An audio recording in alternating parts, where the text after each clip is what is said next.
Berjumpa lagi bersama Bunda Siska di sini. Hari ini kita akan belajar bersama lagi. Mata pelajaran apa yang mau kita bahas di hari ini? Langsung saja kita ke video pembelajaran hari ini.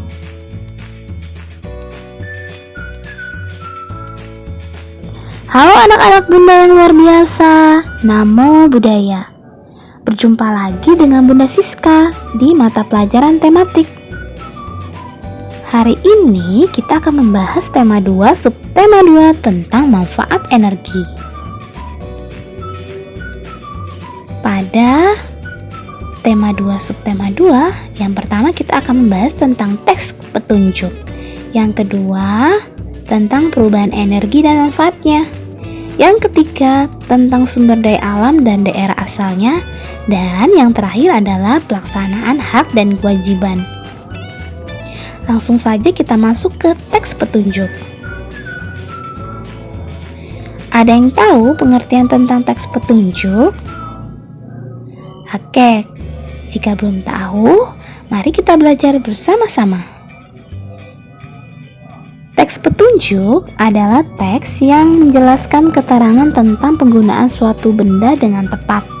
Teks petunjuk biasanya juga berupa peringatan atau imbauan tertentu kepada pengguna. Teks petunjuk bisa kalian temukan di dalam kemasan obat, makanan maupun minuman. Hari ini kita hanya akan membahas tentang teks petunjuk penggunaan alat elektronik yang ada di sekitar kita. Sebelum membuat teks petunjuk, ada hal-hal yang perlu kalian perhatikan.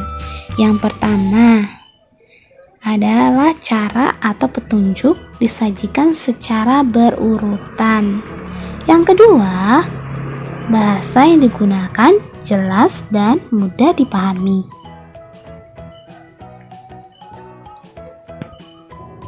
Kita memerlukan energi untuk beraktivitas.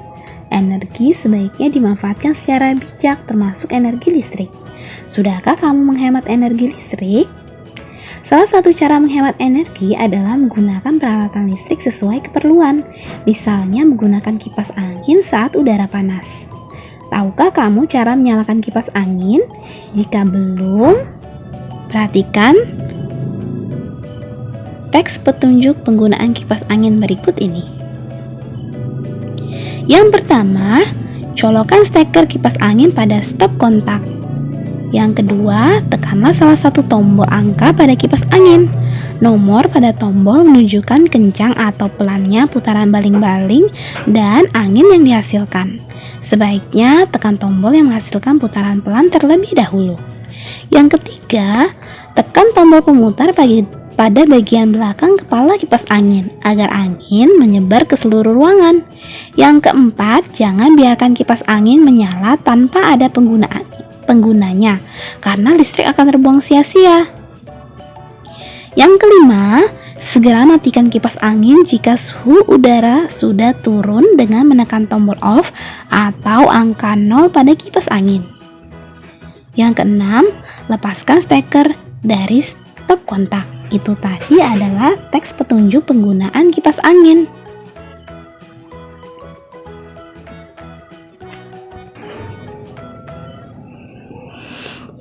Pada bagian kedua, kita akan belajar tentang perubahan energi dan pemanfaatannya. Energi dapat berubah menjadi bentuk energi lain. Pada kipas angin yang kamu gunakan terjadi perubahan energi juga loh. Kipas angin mengubah energi listrik menjadi energi gerak. Gerakan baling-baling kipas angin menghasilkan angin. Angin yang dihasilkan kipas angin bermanfaat untuk menyejukkan ruangan. Jadi, perubahan energi pada kipas angin berupa energi listrik yang diubah menjadi energi gerak.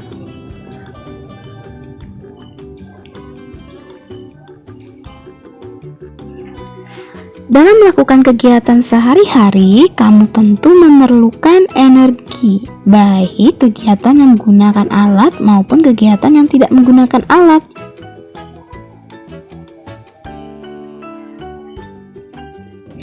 Contohnya dalam kegiatan bersepeda, kita membutuhkan energi kimia yang dapat kita peroleh dari makanan yang nantinya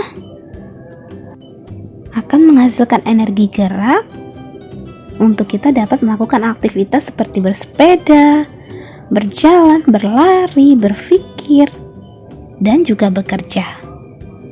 Ini merupakan penggunaan energi dalam kehidupan kita sehari-hari. Pada bagian ketiga, kita akan belajar tentang sumber daya alam dan daerah penghasilnya. Energi yang digunakan setiap hari oleh manusia memberikan banyak manfaat. Energi dapat dihasilkan dari sumber daya alam. Indonesia mempunyai kekayaan sumber daya alam yang berlimpah. Di materi sebelumnya kita sudah membahas tentang sumber daya alam yang dapat diperbarui dan sumber daya alam yang tidak dapat diperbarui. Contoh untuk sumber daya alam yang tidak dapat diperbarui yang pertama adalah minyak bumi, batu bara, dan juga aspal. Dan contoh untuk sumber daya alam yang dapat diperbarui yang pertama ada rempah-rempah, kopi, dan juga rotan. Berikut daerah penghasil sumber daya alam yang tidak dapat diperbarui. Yang pertama, minyak bumi yang banyak berasal dari Babo Irian Barat. Selain minyak bumi, ada juga aspal.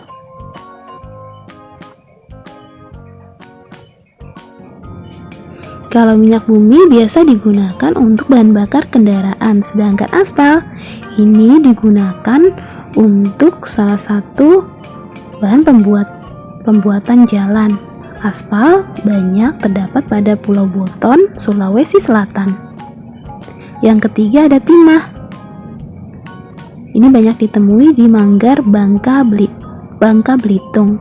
Timah biasanya digunakan untuk bahan pembuatan gigi palsu dan juga bahan untuk pembuatan kaleng. Yang keempat ada emas.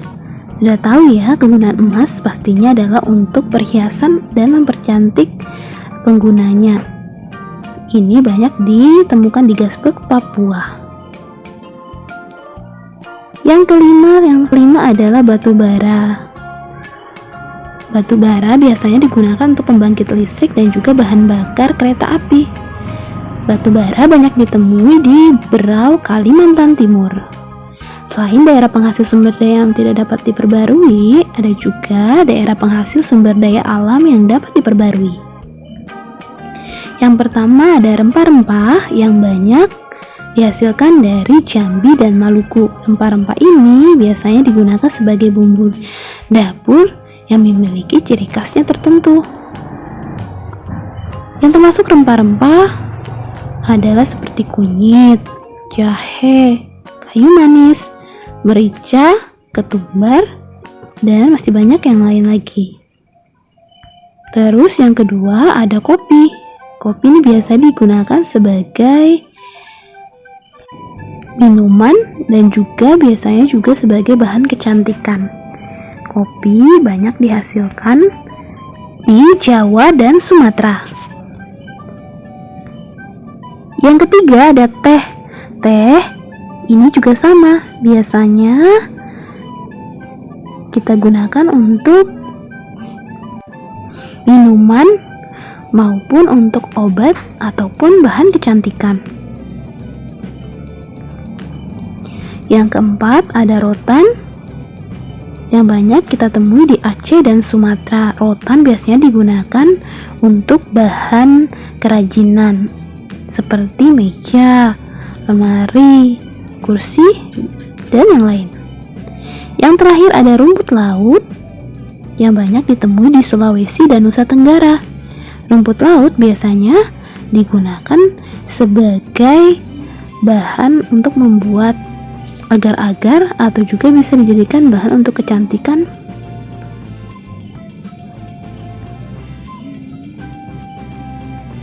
Nah, kita masuk ke bagian yang terakhir, yaitu tentang pelaksanaan hak dan kewajiban.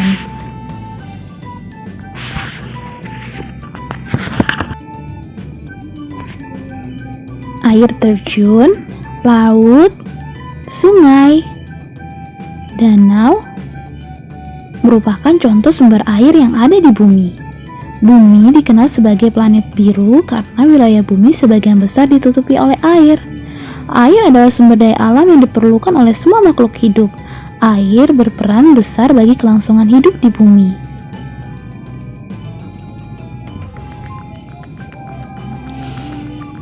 Air tidak hanya dimanfaatkan untuk memenuhi kebutuhan sehari-hari, tetapi juga dimanfaatkan untuk keperluan industri.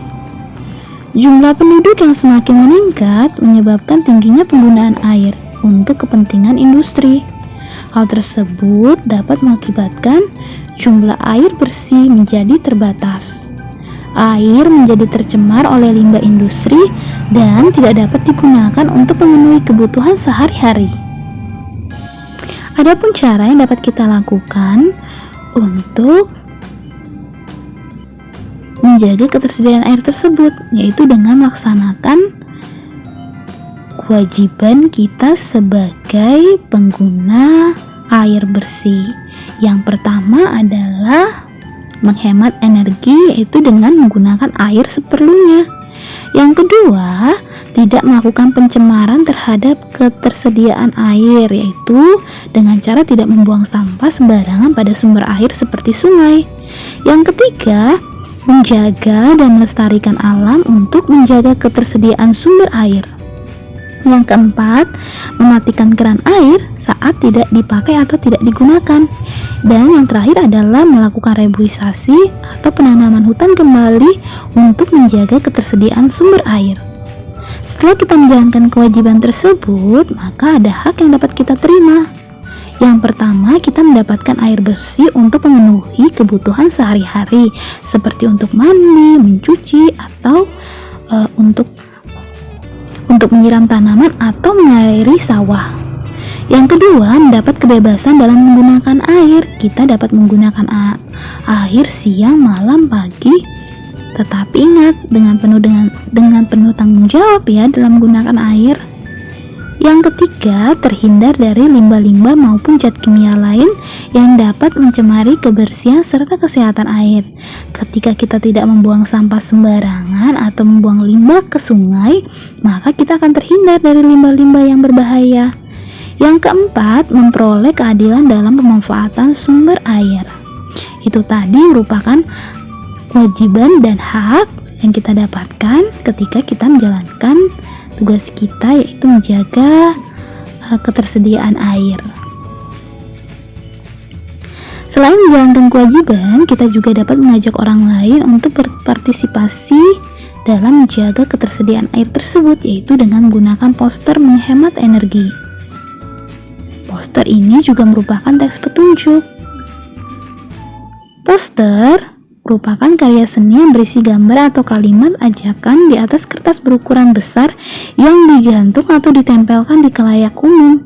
Bahasa yang digunakan dalam poster sebaiknya bahasa yang baik atau santun, singkat, padat, dan jelas, dan juga menarik. Berikut merupakan contoh dari poster. Nah, yang ini adalah poster untuk menghemat energi listrik dan poster untuk menghemat energi air. Itu tadi pembelajaran untuk materi tema 2 subtema 2. Terima kasih sudah menyaksikan dan sudah bersama-sama Bunda belajar. Semoga pembelajaran kita kali ini bermanfaat ya. Sampai jumpa lagi dalam pembelajaran selanjutnya. Namo Buddhaya.